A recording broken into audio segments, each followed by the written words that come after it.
The Moonlight Motel by A Cool Couch. This encounter takes place several years ago in a remote part of the Australian outback.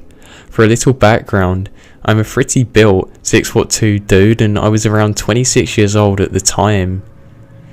I was on a road trip with a mate, travelling around the central Queensland's outback in my old semi-reliable Nissan X-Trail.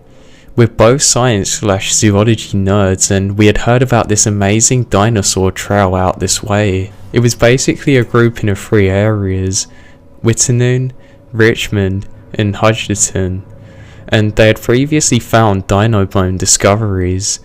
There were still some fossils laying around there, as well as some seriously awesome track that had preserved footprints. Where we were staying, we were pretty hyped up for checking out this trail, so we made the decision to do the 6-hour round trip in a day. I mean, that was pretty ambitious and stupid back then. We left at 9 AM in the morning. We packed our car with lunch, as well as several litres of water and my trusty GPS, and we set off. It was a long drive, and halfway through my aircon decided to crank out. If you have ever lived in or have visited Australia in the summer, you know it's brutally hot, so I'm sure you can imagine the 3-hour trip without aircon was hell. To make things better, my GPS also stopped working, as well as the map software. Luckily, I had an old Refidex in my back seat, but it was pretty tough to revert to map reading when you're still used to using a computer screen telling you exactly where to go, especially when we're talking about the outback here, complete with dirt tracks everywhere, as well as very limited signal. So I digress. Finally we made it to the trail. We kick around for a couple of hours. I'm not gonna lie, it was pretty awesome. We then decided it was about time we head out. That was because it started getting later into the afternoon and we by God knew we didn't want to be driving back in the dark. Just as we're about to leave, this gnarly old guy, who appeared to be an employee of the trail company dressed in a khaki camouflage gear, then comes up to us and he asked us where we were from and where we were heading. He gave me the stink eye when I was vague with the details, but my mate told him the name of the town we were staying. This guy took a real liking to my mate. He then laughed when we told him about our lengthy journey. Apparently, we had taken the long route, and there was a much quicker way to get back. It would save us about an hour off of the trip. We jumped to the directions that he'd given us. We couldn't be bothered for an extra hour in the airconless oven. It was all verbal, which we wrote down. So, off we went on our merry way, thinking how lucky we were to have met this old dude who'd given us some sweet intel on a shortcut home. But I can't deny, there was definitely a creepy vibe coming off him. Based on the directions he gave us, we went winding along several roads in an area that I'd never been before, and eventually settled on this straight narrow dirt road. We were supposed to reach an intersection after about half an hour and take a right to continue on the road until we got to the main highway that would take us back. After about an hour and a half of driving on this dirt trail though, we still hadn't reached this magical intersection we'd been promised. I was starting to freak out a bit, thinking we'd missed the turn, but my mate was completely chilled out and we were sure that we'd get there eventually. I think that he thought I was driving too slowly, but there are kangaroos out there. Man, are those things dangerous if you hit one. We had been travelling for a little while now. It was getting later and later in the day. It got to the point where the petrol in the tank was only a quarter full. There were no houses, other roads or cars in sight, and I really was not comfortable with where we were heading. You've got to think, we're in the middle of nowhere, in a remote area in the wasteland that is the Australian outback. We don't even have any trees, only this dirt road and desolate dry bushlands and shrubs as far as the eye can see. I stopped the car and told my mate to go and get his binoculars out of the back to take a look around just in case he can see a landmark. Yes, I carried my binoculars in my car, I still do. He obliges, and can make out a house-like structure that's not too far off in the distance, so we made the decision to head for that. We figured it could be to a house or maybe to people that would be nice enough to give us a direction to get some petrol or whatnot. As we neared the structure, it became apparent that it was not a house at all. We then pull up out front. We see that it's an old caravan that has been burned down to a shell from inside out.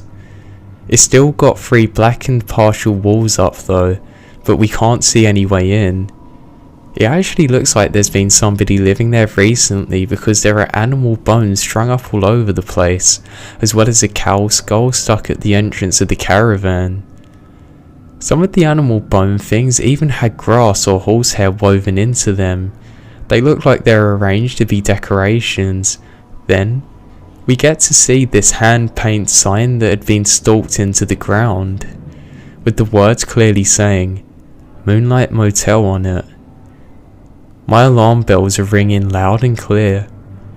I nudge my friend and say let's get the hell out of here, but he's distracted by something in the distance. It's a car coming in the direction that we've just come from. It's kicking up a ton of dust, which indicates that it's coming very fast towards us. It is at this point that we both hear this creepy scratching sound coming from the burned out caravan. It's like somebody is scratching at the wall from the inside. I then move a little closer to try and see what it is, and I see that there's a person peeking out at us from us in a hole in the damaged wall. Then, this childlike voice says, there is obviously a grown man imitating a little girl, giggling, saying, "Are you out here to play with us?" My mate and I both look at each other and book it out of there, back to the inner centrum of the X-Trail. Just as I'm about to reverse out, the other car stops just behind mine with the high beams on. I can't see the driver, but they're in my way, so I can't even reverse out of there. I'm stranded. I have no choice but to drive forward and turn around that way, narrowly missing the States Motel sign. As we're about to leave, the driver starts blaring the horn, just hammering it for no reason at all. I just sped off, back in the direction that we come from, and the other car doesn't follow us. I'm now absolutely convinced that the second I turn round, I'm gonna see that stupid car following us again. It's now getting to the twilight at this stage, and it's pretty dangerous to be out on these country roads since it's dark. So we're driving panicky through the darkness, but we're feeling a bit better as we manage to navigate our way back to where we've come from, the Dino Trail. We've even started to joke around with each other about what had just happened. The person in the other car was probably just honking at us to get our attention, to ask for directions or something. I then pull into the parking lot and go to the front desk area of the company that runs the tours. I explained that I had gotten lost on our way back to the town we're staying at, and the lady is kind enough there to give us directions to get petrol for the ride back. I couldn't help myself though. I mentioned to her that her workmate is a real jerk for giving us those weird directions. We figured that there was no way he messed up the advice he'd given us, he was just fooling with us. And she then gave me this weird look and asked me to describe the guy. I do, and her face goes all funny and she says that man doesn't work here. I saw him talking with the tourists today. My boss actually had to ask him to leave. He kept trying to get the details of where people were staying and telling them that he had vacancies at his place and they could stay there, the Moonlight Hotel.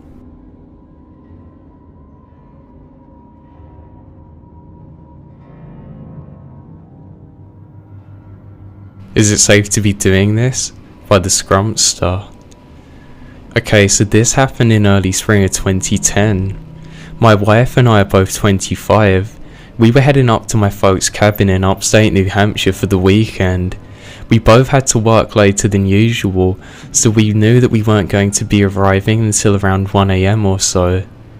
This wasn't really a problem, since we lived in Massachusetts and the drive was typically only 4 hours or so. Now the cabin itself is on a small and very secluded lake, at the very end of a private dirt road. The privacy and seclusion of the place is a large part of the appeal. There is no phone. In order to get a cell reception, you have to drive a few miles into town. There is only one house on our side of the lake, and only 6 cabins in total on the entire lake. So it's pretty much about as secluded as you're going to get in modern day New England. As a matter of fact, in order to even get to our private road, you have to drive down a mile of another dirt road. You have to then cross a causeway that crosses a narrow point in the lake, then take a fork in the road with signs plainly stated as dead ends or private roads. Even then, it's still another quarter of a mile to the cabin. So basically, this isn't a place that people typically stumble across. So we get into town a little after 1 AM, and we swing through the nearby gas station hoping to pick up some snacks for the rest of the night. However, not much to my surprise, the gas station was closed, but we had picked up beer before we left so we could wait until the morning to get supplies and still have a good night. Well, after circling around and we are pulling out of the gas station, I noticed that the lights of a pickup truck turn on at the back of the station. I don't really think about it. Why would I? I was honestly just excited about getting to the cabin and starting the week.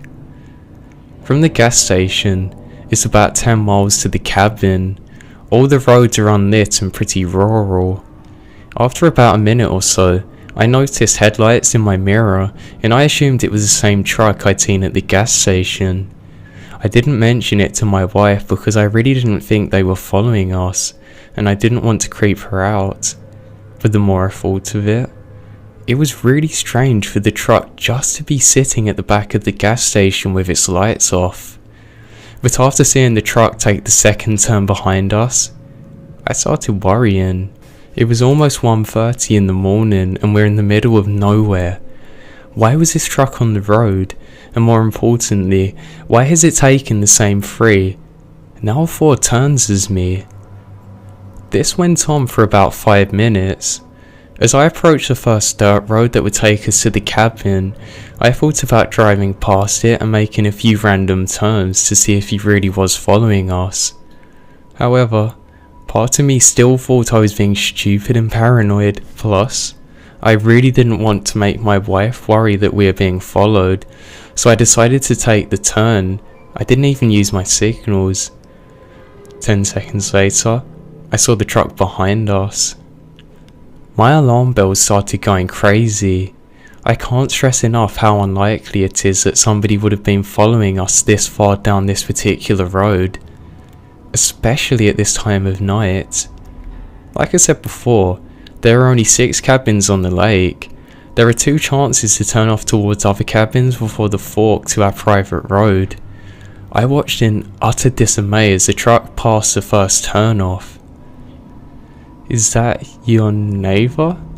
asked my wife. Apparently, she had been paying pretty close attention to the truck as well. "No, I don't think so. I don't know who that is," which was true. I could tell the truck was dark and was raised up. My neighbour drove an older red pickup. Weird. Do you think they're following us? I don't know. Probably not. Maybe they're lost. I could tell she was nervous by the tone in her voice, but I tried to play it cool and act like nothing was wrong. In actual reality, I was terrified. The truck had now just come off the same second turn off as us. It was still right behind us. The causeway across to the other side of the lake was now coming up. It was after the fork that led up to our cabin. Once you hit the causeway, the only chance you have to turn around is at the cabin itself. The 2 roads that fork off are not dead ends, but they're only 1 lane, so you have to drive to the end and actually turn around in our driveway. So now, as we come up to the causeway, my heart sunk. It was spring, so all the melted snow had raised the lake water level way higher than I thought it should have been. Judging by how high the water was, it was clear that the road was probably going to be flooded. Not just a few inches. We were clearly gonna have to park at the fork and hike our way through the water to the cabin and then maybe come back to the car with a canoe. I guess this would be a good time to mention that I was driving a 2000 Golf GTI. When I get to the fork, my worst fears come true. Oh, of course. In 25 years of coming to this cabin, I've never seen flooding like this. It literally looked like the road just ended and the lake began. It looked like a boost ramp for more than a road. The clearance on my car was only about 5 or 6 inches maybe. I had actually cracked the oil pan on this car by bottoming out of the rock earlier in the year in the very same road. With the truck headlights coming up behind us, I was then forced to make a decision.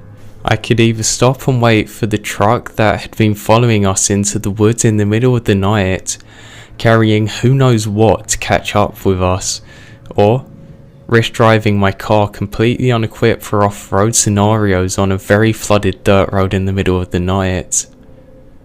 I dropped the car into second gear and drove into the water, hoping it wasn't as deep as it looked. Oh god, the water was even higher than it looked after I got into it. At first, it just come up beneath the headlights, then, when the road dipped, it come over them, killed 90% of my visibility. I looked out the passenger side window. It looked like the lake came up to the edge of the car. It was just black. Sitting, floating along through the middle of a black lake is the only way I can describe it. Is it safe to be doing this? My wife said, obviously scared. No, of course it wasn't. It was so incredibly stupid to be doing what I was doing. What in the hell was I thinking?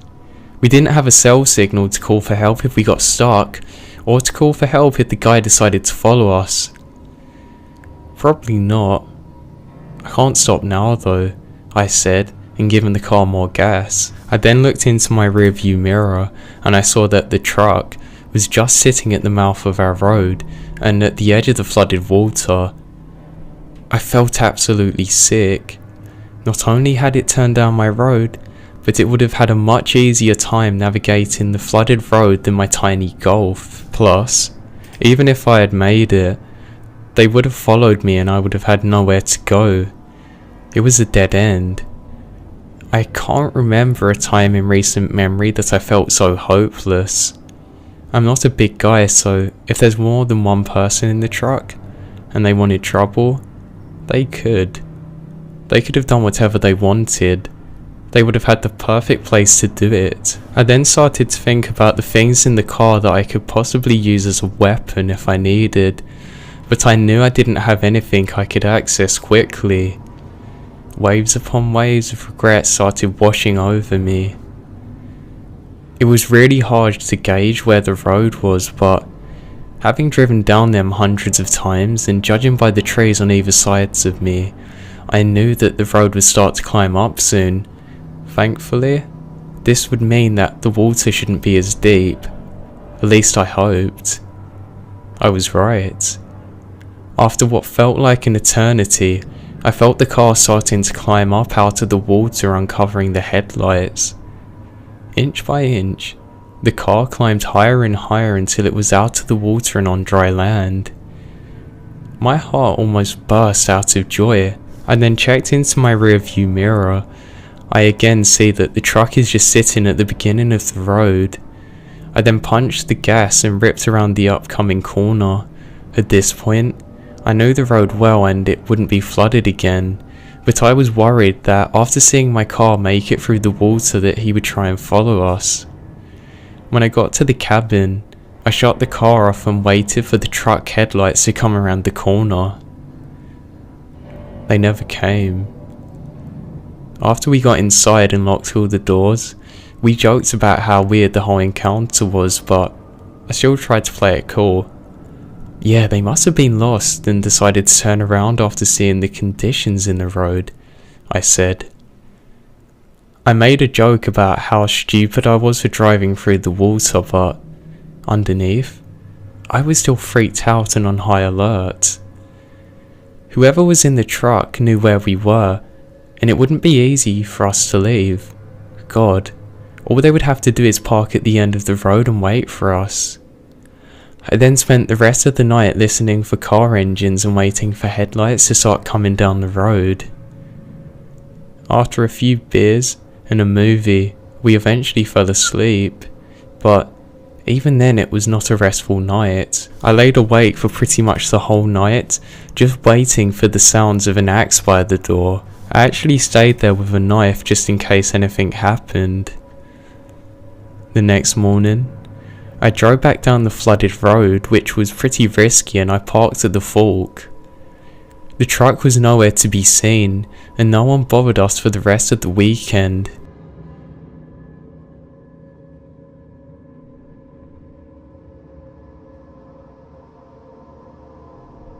Never, ever pick up a hitchhiker by the best jeans.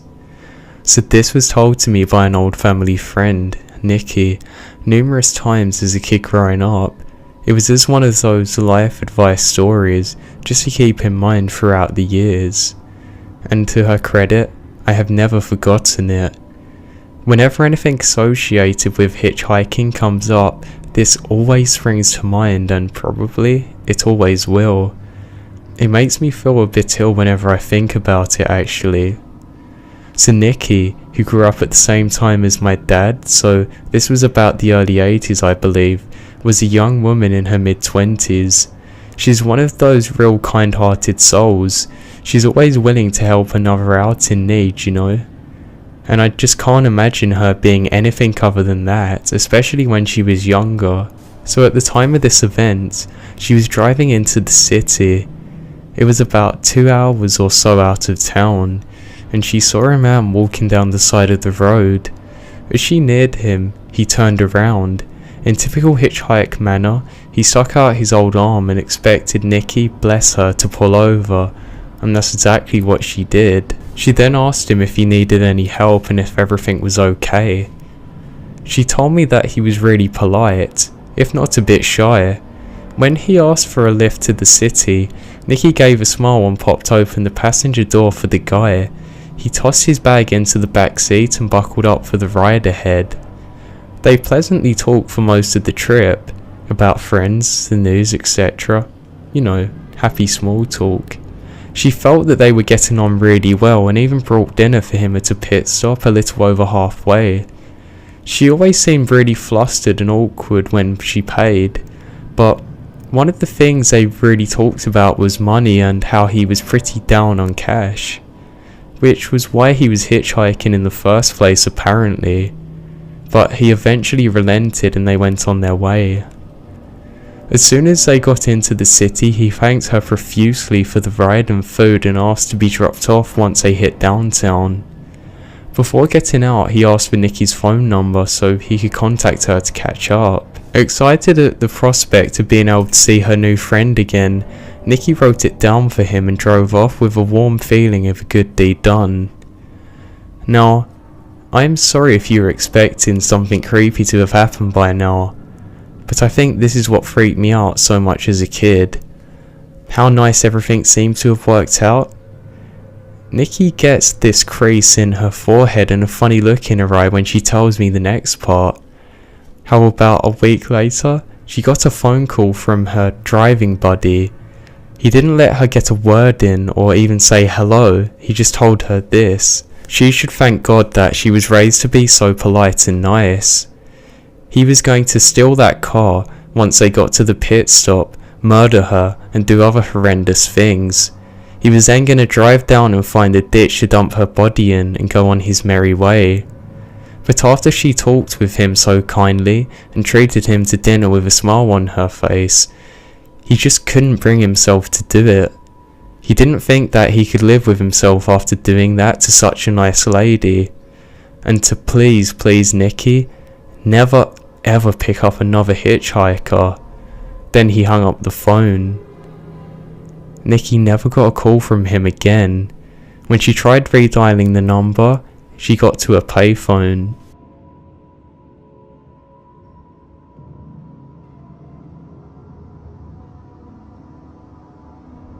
This story takes place in August of 2013 in the mountains of southern Oregon.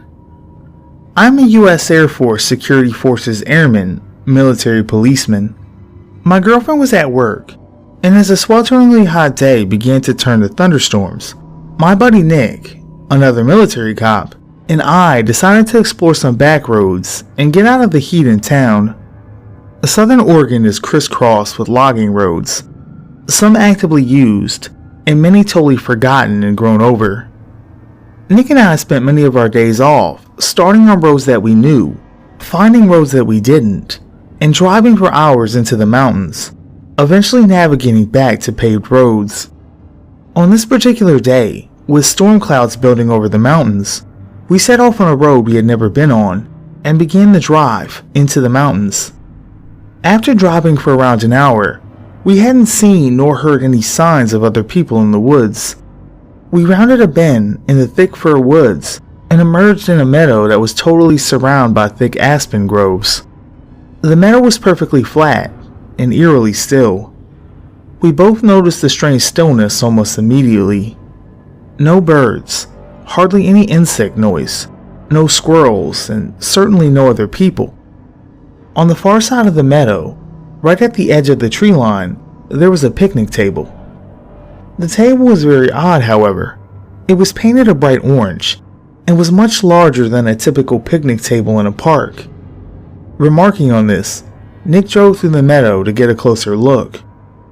I remember being apprehensive as we approached. The whole scenario was exceptionally strange. The overall silence of the aspen grove was unsettling. Also, it was nearly impossible to see far into the trees, as aspens grow extremely close together. When we parked by the table, I hopped out of the passenger seat of the truck to check it out. I'm not very tall, only about 5'5". Regardless, the table was ridiculously oversized and practically unusable. The seats were nearly at chest level, meaning I would have to climb up to even sit on them. As I was looking at the table, Nick called me over to the truck, and I noticed he was looking back into the aspens. At first, I couldn't see what he was looking at, but then I noticed a splash of color that was completely out of place in the thick trees. A small, one-man tent was set in the back of the trees, about 50 feet from the strange table. I had an initial feeling of dread, and felt certain that there was someone in the tent, and if we could see the tent, then they could see us. There were no campgrounds in the area, no people, no main roads for miles. Surely, someone camping so remotely would be, at the very least, a strange person. However, as we observed the tent, we didn't see any movement or hear any sounds coming from it. Nick suggested I call out. I didn't want to, but I did. "Hey, anyone in there?" I yelled. No reply. Feeling completely on edge, Nick and I thought about driving away and leaving this strange area, but we began to fear the worst. What if there was a body in the tent? What if somebody had gotten kidnapped? Foolish, I know, but we thought it all the same. After some debate, we decided to have Nick turn the truck around to drive away from the camp. Should we need to leave in a hurry, he would be waiting behind the wheel. With my heart pounding, I started walking through the trees toward the tent. I was totally keyed up and my senses on full alert. When I reached the campsite, several things struck me as odd. Backpacks were scattered all over. No fire had been built, no wood collected. The tent was literally full of backpacks and women's clothing. Full of dread, I turned to leave and tell Nick what I had seen. As I left, I heard Nick start yelling, "Let's go! Let's get the fuck out of here!" Not knowing why he was yelling, I ran back to the truck. When I broke out of the trees, I saw a beat-up old Ford Taurus on the road, blocking us from leaving the meadow. I immediately leapt into the passenger seat, and Nick floored the gas pedal. The car was occupied by two men. A third person was laying against the window in the back. As we drove across the meadow, the driver attempted to block us from the road, but Nick drove around them and accelerated the way we had come from. I looked back and saw the car attempting to turn around on the narrow road. Nick drove like a madman, and though I was honestly terrified that they would catch up, we hit the highway without seeing the car again. I still do not know if the person in the back was male or female. I called the state police, and they promised to send a trooper out to check out the scene. However, I received a call the next day from a trooper, stating that the campsite, the backpacks, and the women's clothing were all gone, though we could tell people had been in the area. The strange table was still by the thick aspen grove. I have not returned to the area, and do not intend to.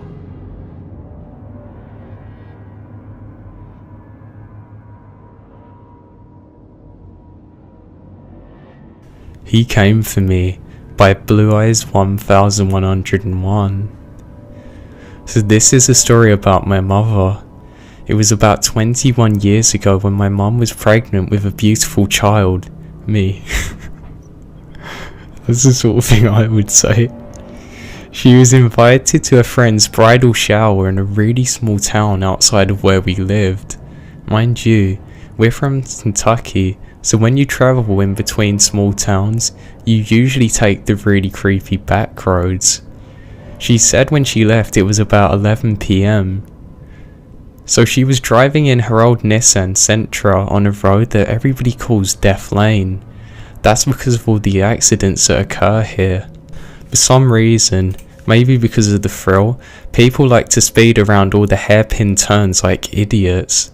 So anyway, my mum was about halfway home when this truck kept riding really close behind her. She slowed down and pulled into the shoulder to let him pass on the one-lane road. He then slowed right down with her. He went so slow that he actually had time to stare at her. He then driven by it. My mum just shrugged it off and kept on driving. About a mile down the road, she came upon the man, this time with his truck parked horizontally in the road. My mother stopped a ways back, wondering what was up. Then she saw the man getting out of the truck, and in his hand was a large knife. My mum had nowhere to go with only ditches to the sides and no way to turn around. She decided to take the ditch and, of course, she got stuck. My mum was then panicking to get out of the truck, and suddenly another truck arrives, forcing her assailant to move and leave. The other truck had a husband and wife in it, and they ran to my mother's aid. Unbeknownst to them at the time, they had just saved my mother's life. When she arrived home, she went straight to bed, shaken by the night's events. The next day, she woke up and went to watch the morning news. She gasped by what she saw. A pregnant woman was murdered last night. Her baby was cut out and taken from her. They caught the guy. He was parked, holding the murdered child in his arms, rocking it. It was the same guy who come for my mum.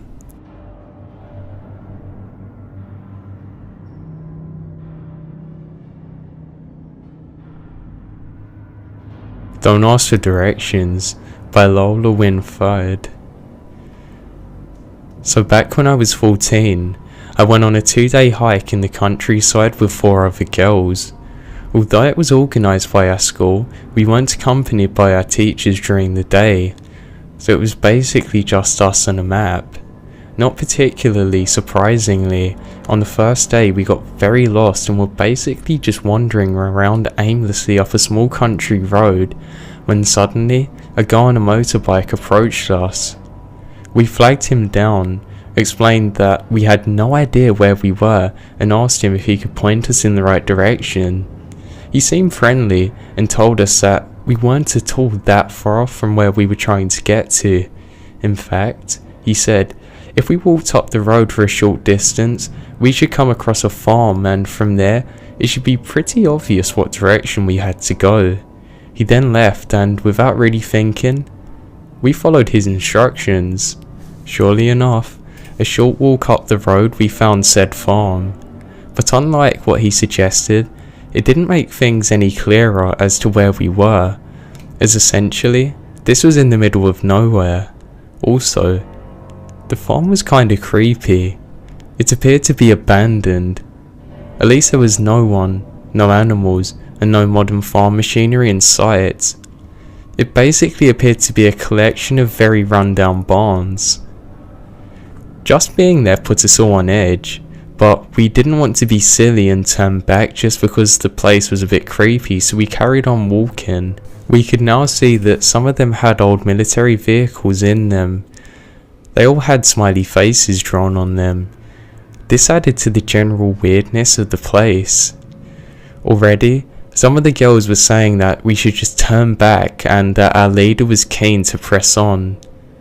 Again, pointing out that it would be silly to go back just because we were feeling a bit on edge. We walked past all the barns and the path ended and we were just facing open fields.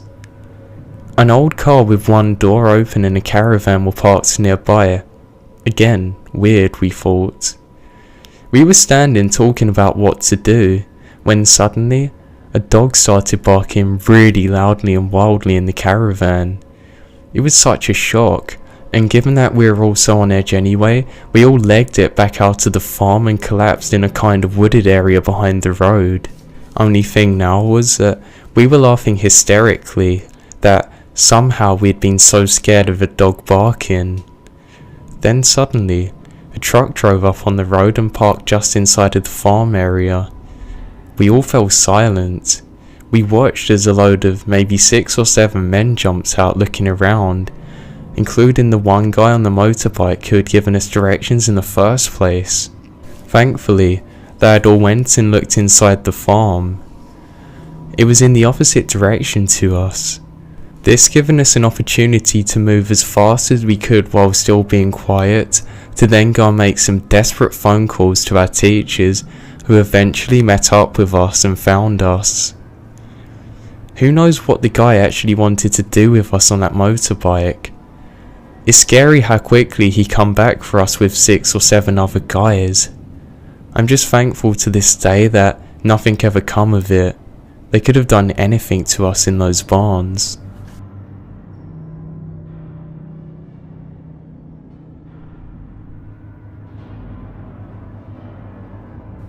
When not pulled over for the police by warm fuzzy puppies. This happened to my aunt and uncle in the early 80s or so. They were living in Austin, Texas. They had attended a party in the neighbouring area. They were driving back very late and at one point they were driving along a very long, completely deserted stretch of road. It was bordered by woods and brush on one side. There were no houses, no street lights, and no other cars on the road. There was nothing. That was until my uncle, who's driving, notices that there's a car coming up behind them, which then speeds up and gets very close. My aunt and uncle start talking about how weird this guy is. They can see it's just one man driving, and since there's no reason to tailgate on an empty road in the middle of the night, they get really scared. Then the guy speeds up even more and pulls up alongside them. He's in the other lane. He starts yelling at them to pull over and is flashing what looks to be a police badge. My uncle then begins to slow down and starts pulling over. My auntie absolutely freaks out at this and tells him not to. She's really creeped out by the fact that there's this guy who's driving in a car that has no police markings and no flashing lights, has pulled up to them out of nowhere and is now trying to get them to pull over just by flashing a badge. While they argue with one another about whether to pull over or not, the man in the other car is getting more and more angry. He's yelling at them to pull over, beeping his horn and flashing the badge. He's still saying that he's the police. My aunt eventually starts crying and my uncle says fine. If this guy's really a cop and they need to stop for him, they will stop when they reach the next populated or busy area, which to be honest will be in a while because where they were. But they reason that if he's really a cop, he would have to understand their point of view. My aunt and uncle keep worrying between themselves about whether this guy is actually a cop or not. They started to think maybe he's out of his mind and worried that if it is a real cop, they're actually going to be in big trouble for not pulling over when they're meant to. All these thoughts were going through their head. They then finally see a gas station up ahead and plan to stop there. As soon as they pull into the station, however, the cop speeds off. never to be seen by them again. They didn't think to try and get his license plate or the time that this happened because they were so thoroughly freaked out. They'd just driven home and forgot about it. But oh no, the story doesn't end there. It gets much, much worse. A few months later, on the exact same stretch of road, a man is rescued who tells a horrifying story which made big news in Austin. There was a fake cop who saw a man driving with his girlfriend on that very same road who managed to get them to pull over. Once pulled over, the fake cop forced the man and his girlfriend to get out of the car. Maybe by gunpoint, I don't remember exactly. He then gets them to go into the woods and to the side of the road. He ties the man and his girlfriend to separate trees facing each other. He then does horrible things to both, ultimately killing the woman, while the other is forced to watch just a few feet away. I'm not even sure how the man ended up eventually getting rescued, but it was long after the fake cop was gone. Either somebody must have found the man tied to the tree, or he finally got loose to go and get help. That could have been my aunt and uncle. If they had pulled over that night, that certainly would have been the same fate that they would have met.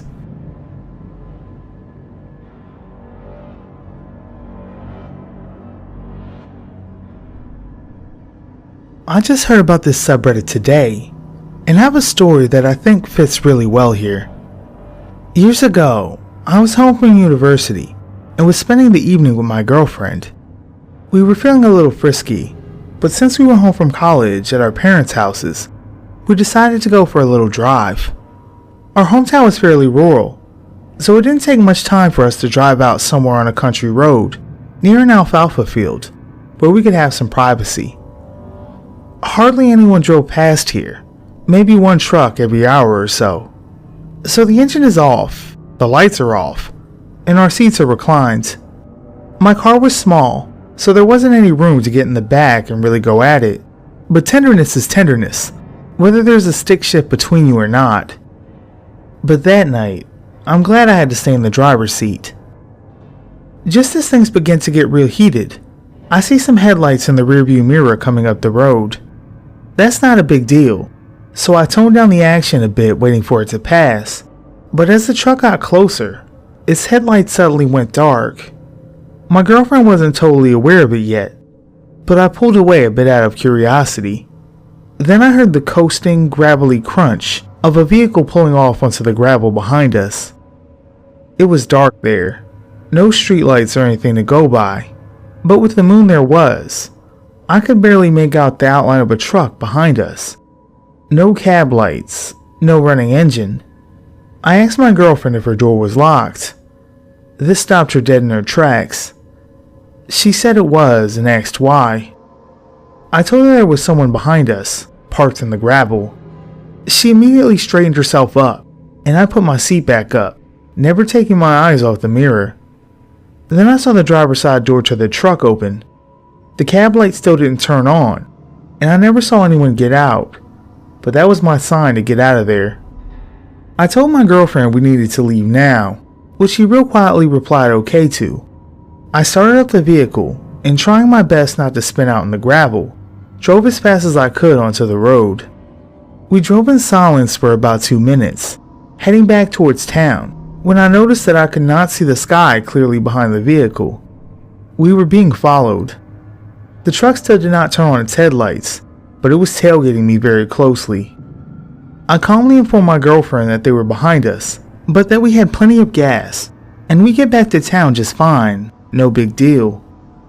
She said okay, in that little voice again, and went silent, glancing back every so often. This continued for about 2 minutes, and I briefly considered calling the police, before the headlights behind me flared on. The truck revved its engine, pulled into the other lane. We were still on a 2-lane asphalt country road, and hauled past me like a bat out of hell. I felt like I should take her home at this point, but the last thing I wanted was for those assholes to follow us to where she lived. Whoever they made me uneasy. I told her as much, and she agreed. We wove a flighty path through several nice neighborhoods before pulling into a cul-de-sac where we could sit and wait to see if the truck was still around. We never saw the truck again that night, but our cul-de-sac time did give us the opportunity to have the intimate time we had been wanting, all the more intense due to constantly watching to make sure we were safe. Looking back, I'm sure it were some country farm people who are used to catching kids making out near their fields. They probably wanted to bang on our windows and give us a good scare for fun. But I have to wonder why they followed us for so long, and why they passed us the way they did. Were they out for a joyride, looking for some entertainment? Creepy farm truck person or people? Let's not meet. You give me the heebie-jeebies.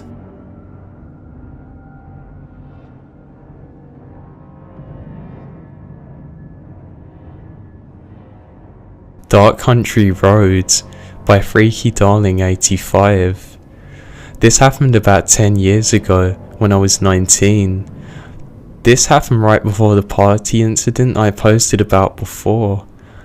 At this point, I had been working second shift at the front desk of the local sheriff's department with my shift ending at 10 at night. This night was the beginning of the weekend and I was picking up my friend from her aunt's house to stay at my house. My aunt's friend lived in a trailer park about 5 miles from outside of town. This meant you had to take a bunch of twisty country roads to get there. So I'm still on the main route talking on my cell phone with my boyfriend, who's now my husband. I know this is bad, but there weren't any other cars on the road at the time and I'm a careful driver. Things got eventful as I approached the 4-way stop at the turnoff. There was a truck in the oncoming lane signalling to turn the opposite way I was, but as I turned, the truck changes course and starts following me. Now I'm talking literally with its full beams on, and it had its bumper right up next to me. It was as close as it could possibly be. It was lighting up the inside of my car. I'm not freaking out yet because drunk idiots behind the wheel is a pretty common occurrence from where I'm from. My biggest fear at the moment was that I was going to be hit by the car. Then the truck speeds around me and starts to slow down. He's trying to pull me over. I actually finally got a good look at the truck and relayed everything to my boyfriend over the phone. The only thing that I couldn't tell him was the license plate of the truck because it was caked in mud. So this goes on for a little bit now afterward. The truck pulls in front of me, slows down to stop. I go back around him. Finally, I decide just to take the initiative and stop. I figure I'll keep my car running and only crack my window. It's on the country road in between fields. It'd be virtually impossible to really block a car on in the road, unless you're terrified of driving in grass, so I stop and crack my window about 2 inches down and I remain on my phone. The truck then pulls up beside me and opens his passenger side window and just leans across his seat to stare at me. Is there a problem? He doesn't answer me. Can I help you? Finally, he snapped out of wherever he was. I thought you were someone else. Well, that makes sense to me. I drove a really common car for the area. I knew of at least 4 other people that were in the exact same colour as mine. I breathed a huge sigh of relief and said, okay, have a good night. I started driving again, but the guy pulls right back onto my bumper and is literally riding right up behind me. I now realise that he's trying to bump my car. Now I'm panicking. I start giving my boyfriend instructions. I'm telling him where I am exactly, and I tell him to call my local dispatch and tell them to start looking for the truck. I'm convinced I'm about to be abducted, but my boyfriend refuses to hang up. Finally, I drive up on the trailer park. I don't even brake or signal, in fact. I took that turn at 50 miles per hour. To this day, I don't know how I held the road, but I did. And this truck is still up behind me. I immediately lay on the horn, thinking that if this guy is going to do something to me, someone's going to know about it. I then blared the horn all the way into my friend's aunt's driveway, and the guy is still following me. My friend and her aunt are both out on the front porch. I notice the pure horror on their faces as they see the guy in the truck behind me. He then jumps out of his truck and comes right up to the glass screaming, "I thought you were somebody else," over and over again. He then jumps back into his truck and peels out. It took forever to calm my boyfriend down and then calm myself down, but eventually, everybody relaxed. My friend and I got on with our night and the next morning went to file a police report. Unfortunately, without the license plate, there wasn't much they could do. I have never seen that truck again. I'm just thankful that I didn't end up as a body on the roadside. That's a big plus.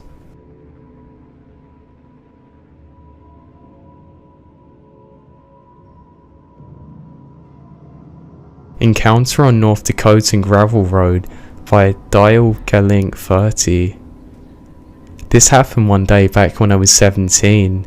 I was living on my family's ranch near McLeod, North Dakota. My job, when I wasn't tending to do the various chores and tribal tasks on my family's ranch, was to go and transport the grain of farmers around from the areas during the harvest season. It was good pay considering all I had to do was drive from A to B. Also, what 17-year-old wouldn't want to drive a huge tractor around a beautiful part of North Dakota? Well, that's what I thought until one fateful day on October 18, 2008. Yep, I remember. It was around 8 PM and I was doing my last load. It was dark, real dark. All I could see was a gravel road with my headlights of the tractor. It was about 10 miles from point A heading for another 7 miles until point B when I suddenly saw the silhouettes of 5 human beings up ahead. They were blocking any way of passing. When my headlights finally made out that it wasn't just a hallucination, I immediately stopped the tractor. I don't want to fathom the idea of killing someone, despite how menacing they appeared to be. This was a big mistake. They just stood there, completely still. They were all wearing red cloaks and gave me an emotionless expression, as if they were mindless robots waiting for a command. Since they were blocking the road and to the sides of the road there were ditches I couldn't maneuver down, I had no way to get around them. For a good minute or two, nothing happened. It felt like half an hour though. Eventually, one of them spoke in a truly menacing tone. They just said, "Get out." Even though it was said almost subtly, the dead silence of the night and horrendous fear of my situation terrified me. I made those words out clearly. I was now panicking like I've never panicked before. I didn't know whether they meant leave the place or get out of the tractor. I was hoping they meant get out of the place. The middle person then lifted up his cloak to reveal a gun. I knew that they wanted me out. But instead, all of the people ran off into the fields to the sides, except for the guy armed. However, in a few moments after, he signalled toward the road in front of me and said, "Get out." Then, he proceeded to run into the fields also. I practically floored it to point B. I notified the McLeod Sheriff Office a few days later. He told me he would investigate. To this day, I am dumbfounded to why they stopped me on the road and told me to leave. Were they just lowlifes looking to prank someone, or some kind of messed up cult? I really don't know. It just brings fear to me to even think about it to this day, so I don't.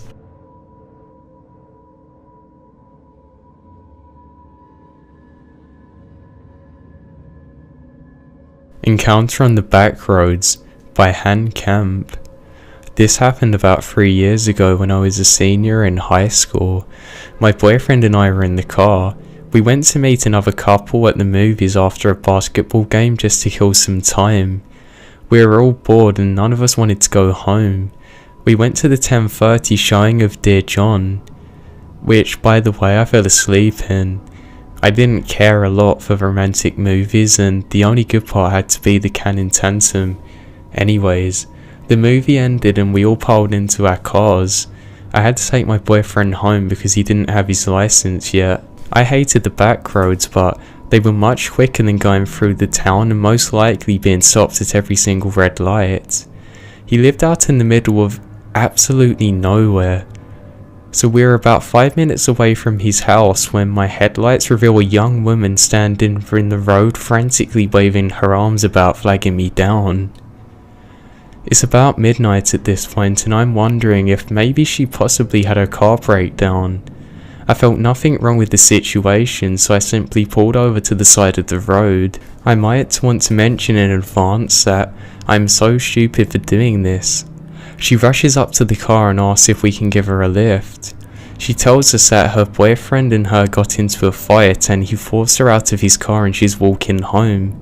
She still had about 10 miles left. I felt real bad for her, but I was suspicious. I told her that she could use my cell phone if she needed to get to him, and I then made up an excuse that I simply wouldn't have enough gas for us to be able to take her. I really didn't trust her. She said that she would give me money, and then out of nowhere, she looked at me and started smiling. She kept repeating things like, "Oh my god, I know you. I remember. Don't you remember me? I know you." Now, I've never seen this woman in my whole life. She kept saying things like, "How could you refuse a ride to somebody you know? I'm not a stranger." Now, I'd only cracked my window about 3 inches at this point, and when I kept refusing her a ride, she got angry and cursed at me, calling me all kinds of names. She then reaches in the car and tried to hit me.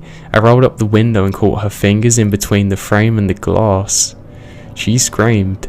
I unrolled it, just enough so she could get her fingers out, and quickly locked the door after she tried that. Then suddenly, out of literally nowhere, a man comes from out of the wooded area next to the road. This guy was huge. He looked like a security guard that you would see with Beyonce or somebody like that protecting her from a paparazzi. I was froze. My boyfriend slowly took his cell phone out of his pocket and dialed 911. He hit my hood and demanded I got out of the car or he was going to pull out a gun on me. I snapped back into reality and put my car into reverse. I swerved around the man and the woman as tears were pouring out of my eyes. The adrenaline had finally got the best of me and I realised that we'd just gotten out of something that could have had a really awful ending for us. When we reached my boyfriend's house and waited for the police, they took our information and we told them what happened. They made their way back to the spot around and found that there were some burlap sacks, a gun, a knife, a rope and camera. They also found tyre marks where a car had been parked around in the wooded area. What did they want with us? I will most likely never find out.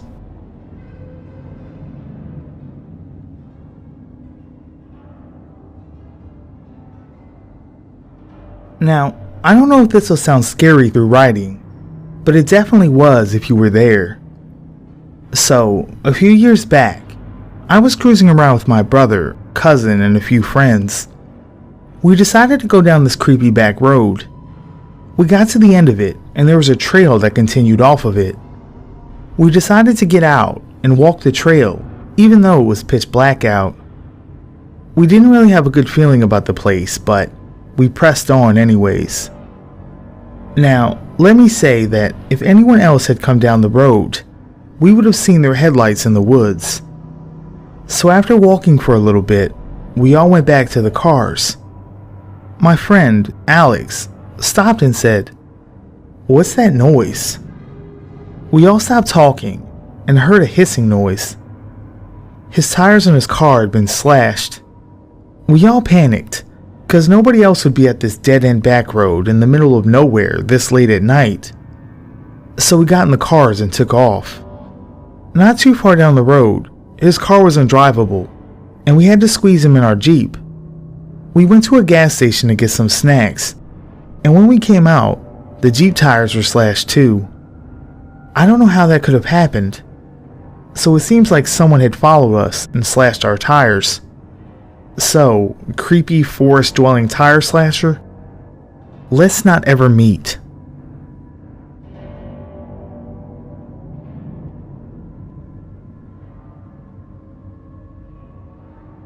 Rainy Night, Crazy Woman by Coconoli. The house that I live in is a few hundred meters away from a small church in a suburb. Although I was brought up as a Christian, I was never truly religious, and I only went to said church whenever my parents took me as a kid.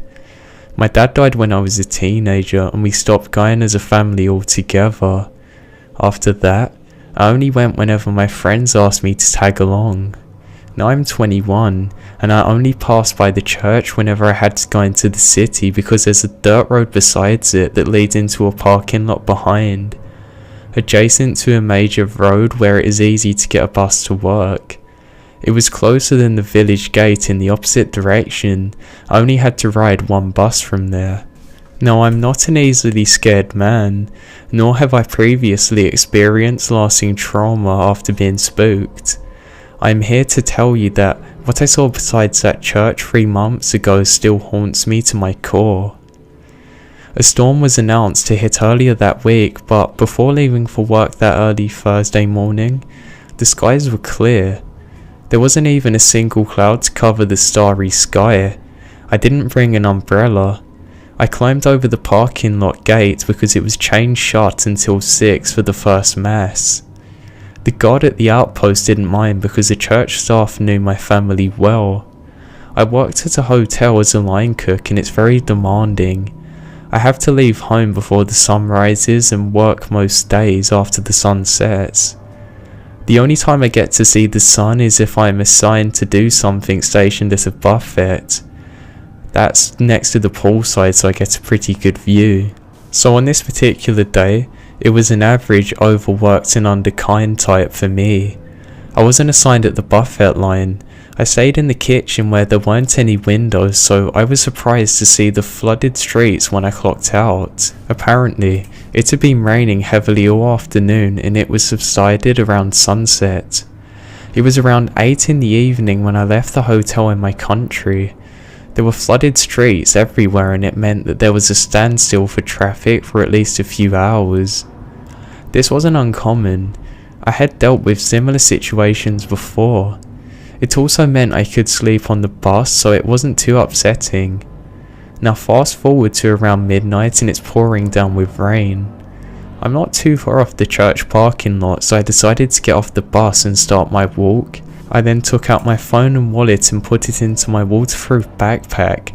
This also contained a spare shirt, my house keys and a knife set. I didn't mind getting wet though. Around this time, the parking lot gate was already chained shut, but I climbed over like I usually did. It turns out that it had flooded knee deep in the parking lot and there was no security guard at the outpost. I figured that he'd probably just gone and retreated into the church. It's dark out, but I focus on the small lights from the house in the distance. I trudge my way through the open parking lot that could have passed as a kiddie pool when I hear this strange sloshing sound in the corner. Due to heavy rain, I couldn't clearly make out if it was directional and whether it was alone or not. All the lights of the lot were shut and the only things that guided me were the few lights from the houses far ahead and my memory of the landscape. It's straight across from the dirt road, so I didn't have to worry about a light source. The sudden sound of all the raindrops accumulated into a dull static noise, so it was now easy for me to hear that there was something going on in that corner.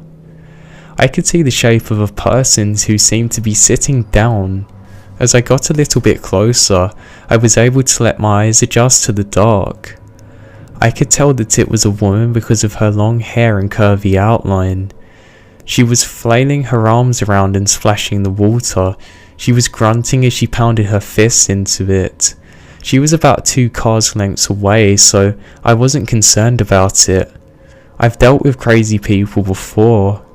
I glanced over a few times as I passed her and then got to the dirt road. It was quite unnerving. She was out of my line of sight at this point, and the mud made it hard to walk. The water was only ankle deep, but I kept on having to jerk my foot free after each step because my shoes tended to sink into the mud.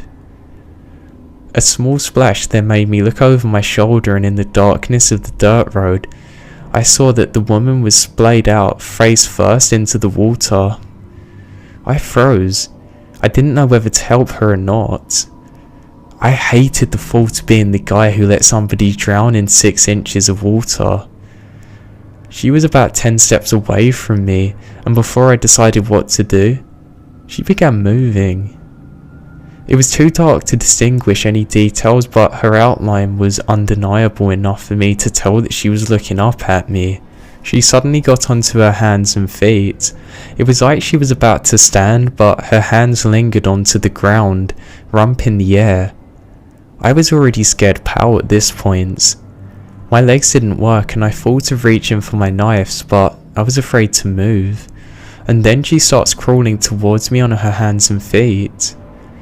This sent a jolt through me all of a sudden. I'm now sprinting towards my house. I can hear the splashes behind me along with her chorus breathing. It was almost like she was coughing. My eyes began filling with tears, and the rain against my face made the light in the distant houses blurry. I was literally running for my life. I couldn't tell if she was catching up with me, but it didn't look like I had a long time to look back. I wasn't even going to risk it. I heard her yell in a voice so rough it resembled a pig squeal, short, sharp and loud. A wordless shout of anger. I believe that was the fastest I've ever run in my life. At this point, I couldn't hear anything but rain. My house was so close. I sped by a few houses with their dim porch lights, and I could tell that I was running on asphalt.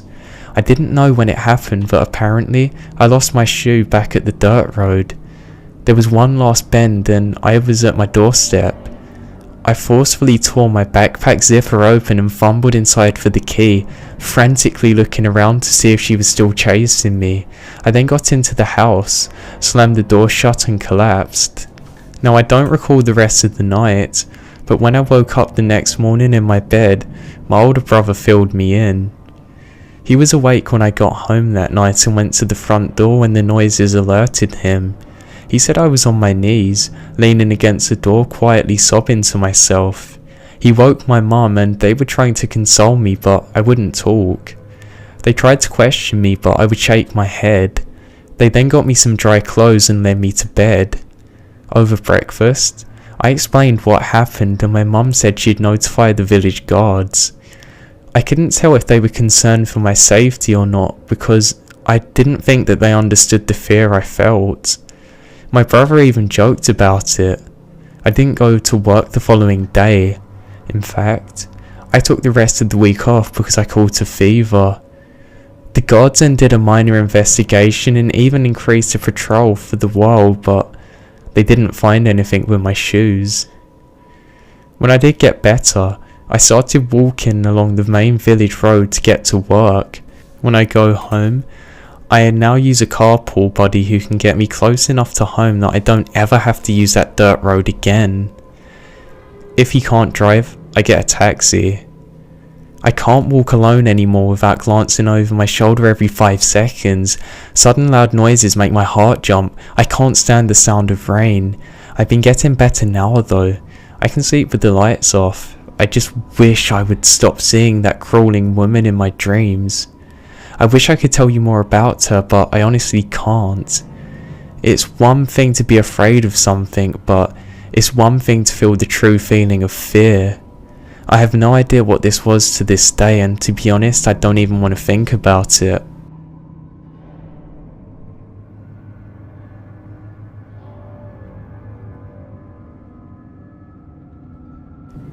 The road trip, a true account of a creepy situation during a family vacation by Wandering 33. When I was younger, each summer and almost every New Year, my family would pack the car and go on a road trip to visit family in Mexico. We never had any problems until one particular trip when I was 8. Like every road trip before, we left our home in North Texas around 6 p.m. in order to reach our destination the next morning. So around 2 a.m. we crossed into Mexico. And that's when things started getting weird. When you're the only people on a stretch of freeway in the middle of the desert, you don't tend to freak out about having the same car behind you for miles. It was practically pitch black outside our car windows, the only visible shapes being the dotted stars and the eerie silhouettes of the cacti. We'd been in Mexico for about an hour, and we still had a few more hours to drive. I remembered feeling sleepy but being semi-conscious of what was going on around me, because I still didn't have the skill to fall asleep really in a car. So when my mother suddenly spoke my dad's name, I heard her say this: "Miguel, that car behind us, it's been with us since we left Ledo." My dad peeked at the car and shrugged his shoulders off at my mother's tension. A lot of cars use this road. He's probably going to Ranson or another city, and he left it at that. Despite his sureness, my mum kept a very wary eye on the car behind us. By this time, my siblings and I were hyper aware of the car and entertained ourselves by watching it through the gaps in the luggage that blocked the rear view. However, being young, we got tired pretty quick. "He's getting closer," my mother noted, and we turned to watch as the car inched closer and closer to ours. "He's too close, Miguel." And she was right. By this time, the car was practically pressed against the rear of our car, and on a lonely stretch of highway in the middle of nowhere with another few hours until daylight, it was downright scary. We couldn't do much either. My dad didn't slow down, didn't stop. He didn't speed away either. He just drove. The car followed. The next 30 minutes were the most tense that we'd ever experienced. The car would ease off sometimes, only to press its blinding headlights against our rear once more. Like he knew exactly what he was doing, freaking us out, but was enjoying it.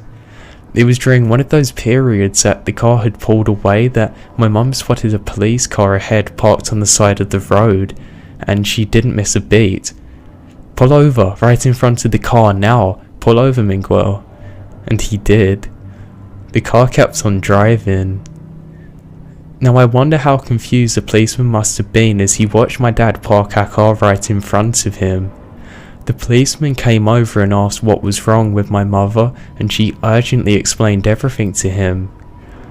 The way that the car followed us home, the way it taunted us. The policeman took her claim seriously and then told us of how people victimized. They had their cars stolen on these empty highways by thugs and criminals. He then offered to drive behind us for the whole way back to make us feel safe. We drove off with the police cruiser behind us, relieved. It was until about 10 minutes later that we saw something that confirmed the policeman's words and my mother's fears. 10 minutes later, we saw the car pulled over to the side of the road, waiting.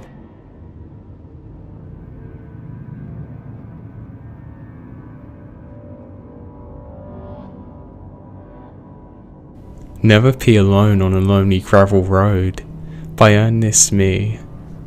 So I was driving back to my college from my family's house after Thanksgiving break.